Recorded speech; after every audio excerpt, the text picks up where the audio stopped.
There is a kind of truth that does not come from the person you were hoping would finally choose you, call you, or speak clearly. It comes from somewhere stranger, somewhere quieter, from a witness you never knew was paying attention. Imagine this: a family table, holiday voices, plates moving, half-finished stories, and then, in the middle of all that ordinary noise, the mother of someone you love says something about you with a weight that makes the whole room subtly change. She says your name, and what follows is not casual. It is not small. It is not polite filler. It is the kind of sentence that could only come from someone who has been watching the effect of you on the life of the person she loves most. And whether you heard it directly, whether somebody repeated it, whether it reached you in that strange way important things always seem to travel, it found you for a reason.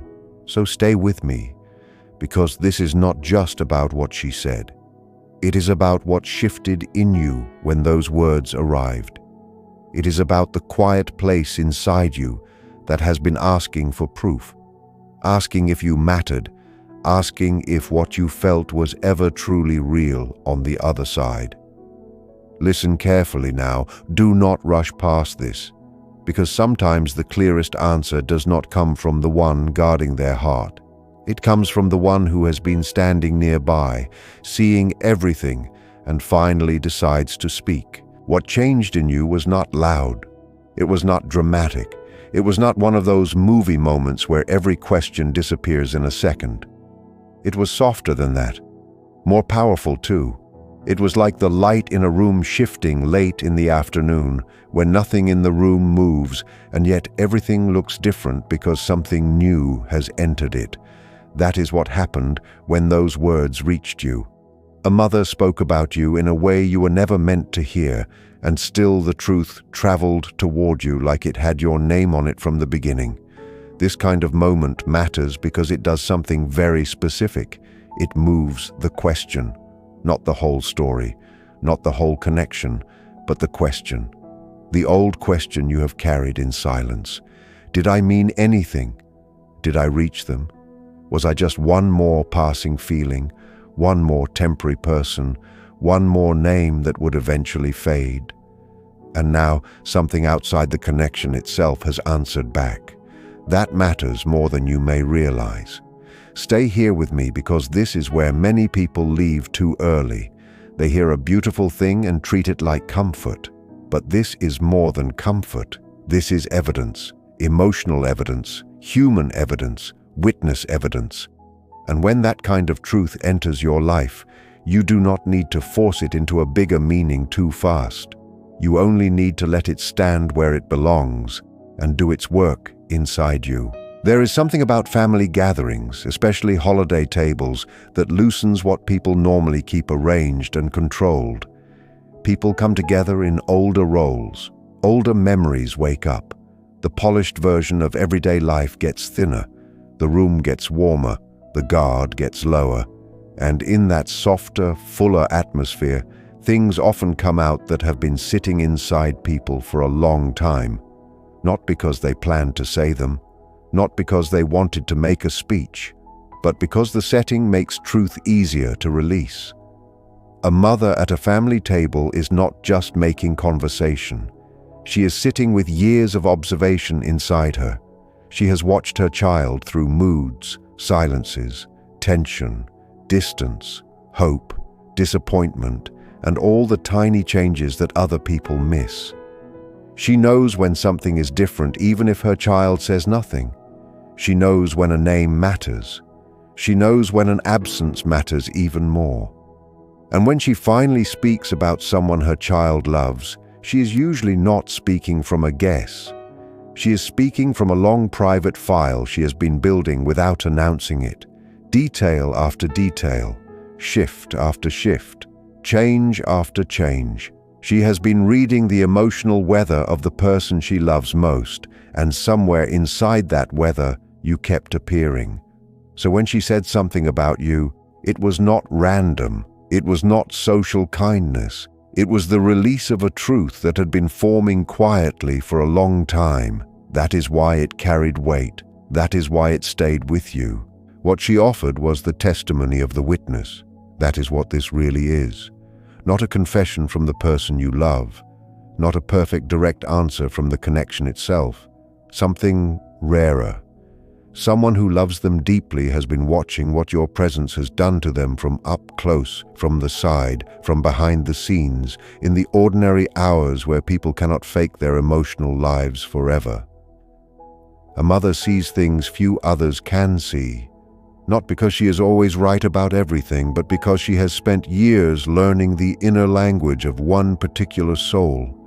She knows the difference between a casual mention and a meaningful one. She knows the silence that means nothing and the silence that is hiding everything. She knows when her child is pretending to be fine and when fine is only a costume. So if she spoke your name with seriousness, with care, with that unmistakable tone that says this person matters, then understand what kind of seeing this is. She was not reacting to your performance. She was not evaluating a polished version of you. She was responding to the real impact you had on her child's inner world. That means something. Do not brush past it. Do not make it smaller because you are used to surviving on mixed signals. This kind of witness does not appear every day, and when it does, it often brings a truth the connection itself was too defended to say out loud. Stay with this part. It may be the part you needed most. She saw it first in small things. It usually begins there. Not in giant declarations, not in dramatic scenes, in subtle changes. The way her child's voice shifts when your name enters a conversation. The half-second pause before saying your name, or right after. The sudden attempt to sound casual that only makes the feeling more obvious to someone who knows them well. She noticed that.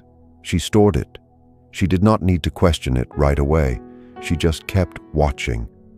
Then there were the ordinary days.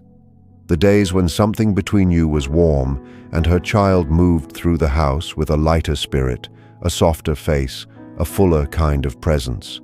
And the other days too. The contracted days, the guarded days. The days when distance was active and their energy looked tighter, flatter, slightly elsewhere. She recognized those patterns. She knew when an emotional current was running underneath what was being shown on the surface. Mothers notice the body before the words arrive. They see mood before explanation. They hear what is happening in the way a door closes, in the way dinner is answered, in the way someone stares too long at nothing.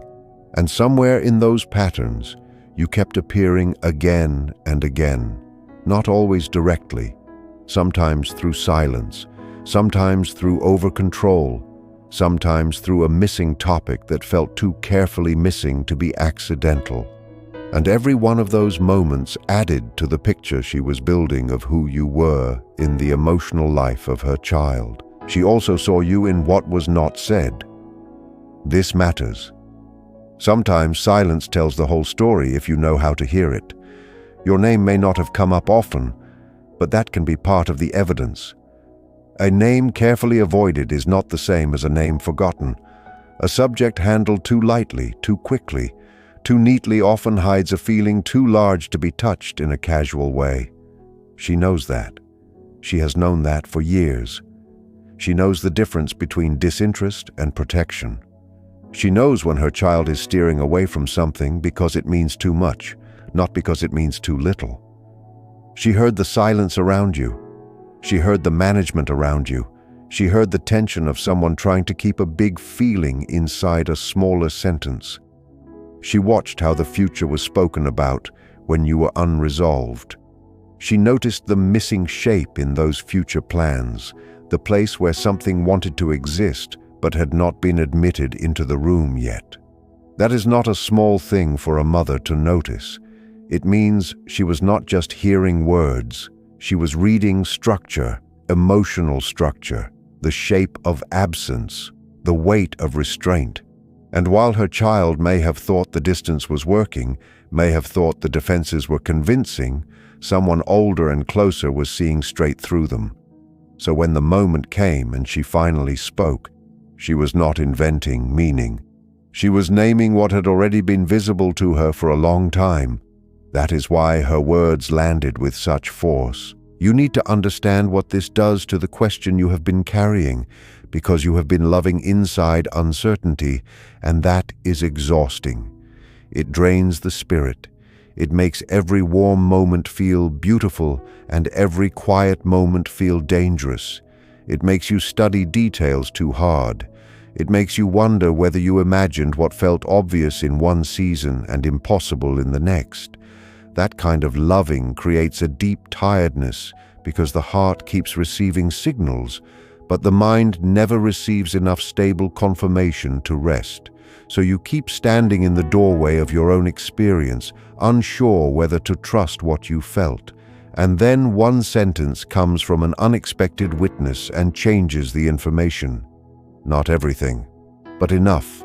Enough to loosen the old grip of doubt. Because a mother speaking honestly about the effect you had on her child is not casual praise, it is not sentimental decoration, it is the report of someone who has been observing the emotional truth from a privileged distance. She was there for the aftermath, there for the brightness, there for the heaviness, there for the moods that had no explanation except the one her child did not want to fully reveal. So if she said you mattered, if she spoke as though your presence had left a real mark, then let that answer something in you. Let it answer the fear that maybe you were only a passing chapter. Let it answer the part of you that has been living on incomplete evidence for too long. Do not turn away from the relief. Let it reach you. But listen closely here, because this next part is important. The temptation after hearing something like this is to run toward the connection, to reach out, to treat the mother's words like a green light, like proof that now you can act, now you can push, now you can reopen everything and force clarity into the space. I understand that urge. Of course you would feel it. Confirmation creates movement, but receive this carefully. What you were given first is not instruction, it is truth. And that truth belongs to you before it belongs to any next step. It tells you something about the quality of your love, about the way you show up in another person's life, about the fact that what you carried did not disappear into nothing. It landed, it registered, it changed something. That is yours to know regardless of what the future of the connection becomes. Do not rush to use this truth as a tool. Let it become ground. Let it steady you. Let it restore your view of yourself. Because maybe the real gift here is not immediate action. Maybe the real gift is the end of one kind of self-doubt, the end of that lonely suspicion that perhaps you cared more, felt more, meant less. No, the witness has already answered that. So breathe there. Hold yourself there. Let this be a returning, not a chase. And stay with me, because what comes next may help you receive this even more deeply than you expected. Most people never become that kind of subject in someone else's family. That is the truth. Most people pass through one another's lives and leave impressions, yes, but not the kind that move a mother to speak their name with weight at a family table. That does not happen because someone tried hard to be impressive. It does not happen because someone performed kindness perfectly. It happens when a person becomes real in the life of someone who matters deeply to that family.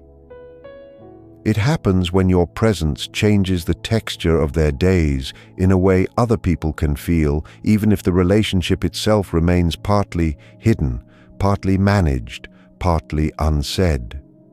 So, understand the rarity of what reached you. You were not being politely discussed. You were being named as someone who had become part of the emotional landscape, part of the inner weather, part of the story. And that should tell you something powerful about your place in this. Not necessarily your final outcome, not necessarily your final form, but your reality, your significance, your undeniable mark. The defenses may have concealed that from you. Distance may have blurred it. Silence may have made you question it. But concealment is not the same as absence. Protection is not the same as indifference. Delay is not the same as emptiness. The witness saw through what you could not see through because you were inside it. She was outside it. She watched without needing the same reassurance you needed. And when she finally spoke, she named what had already been true long before the words found you. Do not make that small. There is also something deeply healing in being seen by the people who love the person you love.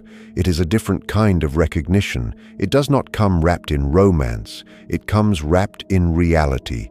These are the people who see the private version, the after version, the version who comes home after conversations, after distance, after hope, after disappointment, after pretending not to care. If they notice you, then you have touched something real. If they speak of you with seriousness, then your presence has crossed a threshold many connections never reach. And maybe that is why this hit you so deeply, because it did not sound like fantasy. It sounded like truth told from the kitchen side of life, from the family side, from the place where no one is trying to impress anyone, and yet everything important eventually reveals itself in gestures, expressions, routines, and mood. You may have spent so long trying to understand the connection by reading texts, pauses, timing, fragments, and tone that you forgot there are other forms of evidence. Stronger ones, quieter ones, human ones. Someone nearby saw the difference you made. Someone with nothing to gain from exaggerating told the truth as she had come to know it. That is not a small mercy. That is a form of restoration. So if your spirit feels softer after hearing this, if something in you finally unclenches a little, let it. That is not weakness. That is your nervous system responding to truth after too much uncertainty. And if this is speaking directly to your life, stay until the end in your own mind. Do not click away from yourself now. Maybe what reached you was not only a message about the connection. Maybe it was a message about you, about the kind of love you carry, about the kind of presence you bring into other lives, about the fact that when you are real with someone, it does not pass through them lightly. It leaves a mark. It alters atmosphere. It creates memory. It becomes visible even to the people standing around them. That matters because when uncertainty lasts a long time, people begin to rewrite themselves in smaller language. They start thinking maybe they are too much or not enough or too difficult to choose or too easy to delay. They begin shaping themselves around silence. They shrink to survive the mixed signal. But the witness interrupts that distortion. The witness says, no, this person mattered. This person was felt. This person changed something. And when you receive that, you are being invited back into your full size. Not ego, not fantasy, truth. You do not need to become louder. You do not need to become harder. You only need to stop insulting your own significance by calling it imagination. It was real. That is what those words were carrying all the way to you. Real feeling, real imprint, real consequence. So if part of you has been waiting for permission to believe that you were not a side note, let this be the permission. Not because it guarantees a perfect ending, but because it restores honesty to the story you have been living inside. That alone can change everything about how you carry yourself from here. And still, there is more here. Because sometimes the deepest gift is not that someone finally explains the whole connection. Sometimes the deepest gift is that one missing piece arrives from an unexpected place and lets you stop fighting with your own memory. That may be what this is, a missing piece. You always felt there was more happening beneath the surface than what was being said. You felt the pull, the fear, the return, the hesitation, the unfinished current between you. But without confirmation, even true instincts begin to feel unstable after a while. That is what prolonged ambiguity does. It makes people doubt what they correctly sensed. Then one clear voice appears from outside the maze and says, in effect, you were not wrong. Do you know how powerful that is? It does not close the whole story. It does not decide the future, but it gives your experience back to you in a cleaner form. It says the impact was not one-sided fantasy. The connection was not empty projection. The emotional weight was visible, measurable, witnessed. And maybe that is enough for now. Maybe more than enough, because peace does not always come from getting every answer. Sometimes peace comes when the most painful doubt is finally removed. Sometimes healing begins when the heart no longer has to argue with itself about whether it imagined what changed it. So keep this close. Come back to it when the mind wants to spiral. Come back to it when old uncertainty tries to reopen its room inside you. The witness spoke, and what was spoken had truth in it. If you want to receive this in the strongest way, do not turn it into pressure. Turn it into foundation.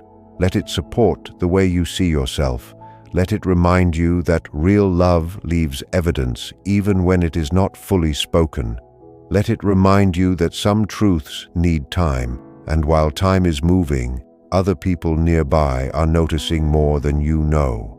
Let it remind you that being deeply felt is not always immediately declared, especially by people who are defended, careful, afraid, or still learning how to hold what they feel without running from it. That is not your fault, and it does not erase what was real. Your task now is not to force the next chapter out of fear. Your task is to stand in the truth you were given and let it strengthen the place in you that had grown tired from waiting. Let the old need to overprove yourself fall away. Let the need to beg clarity out of silence loosen. Let your dignity return to full height. Because whether this connection expands, returns,